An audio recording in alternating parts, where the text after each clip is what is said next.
saying a little bit more about that, because explicitly in the recommendations and explicitly in the way that Gillard and Bowen and co have been talking about these new laws is what they're calling a no advantage test.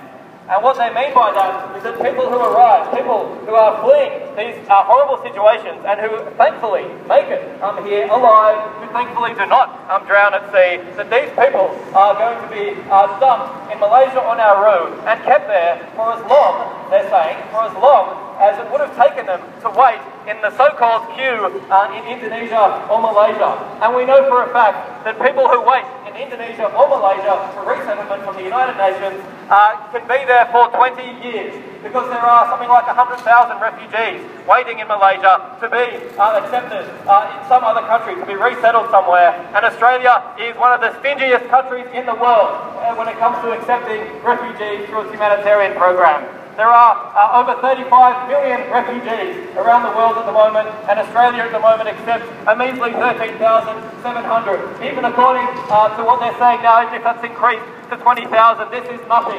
This is an absolute peanut compared to the numbers of people fleeing war and persecution. And so people will continue to wait in these countries, and then we'll continue, of course, to be forced to get on boats in order to come to Australia. That's the reason people get on boats in the first place, is because who would want to wait for 20 years to be resettled in Indonesia or Malaysia, where you have no rights to work, where you have no security, where you could be locked up, harassed by the authorities or by, kind of racist militias in these countries, and so on. That's why people get on boats in the first place. And there was a wonderful couple of quotes in the Sydney Morning Herald today from some refugees who are fleeing from Afghanistan, who are currently waiting in Indonesia, where they said, well, if it's a choice between being killed in Afghanistan or getting on a boat to Australia, people are still going to get on boats to Australia.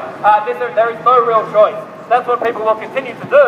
So all of the current extra laws attacking people's rights will not, of course, stop the boats as they want to crap on about. All it will do is punish those people who do make it here. Whereas these people should be welcomed into Australia with open arms. We should say, thank God that they made it here alive. Thank God they made it out of the hellholes they were fleeing. We should roll out the red carpet. We should welcome these people, and we should ask them, what can we do to help you? That should be Australia's approach to refugees.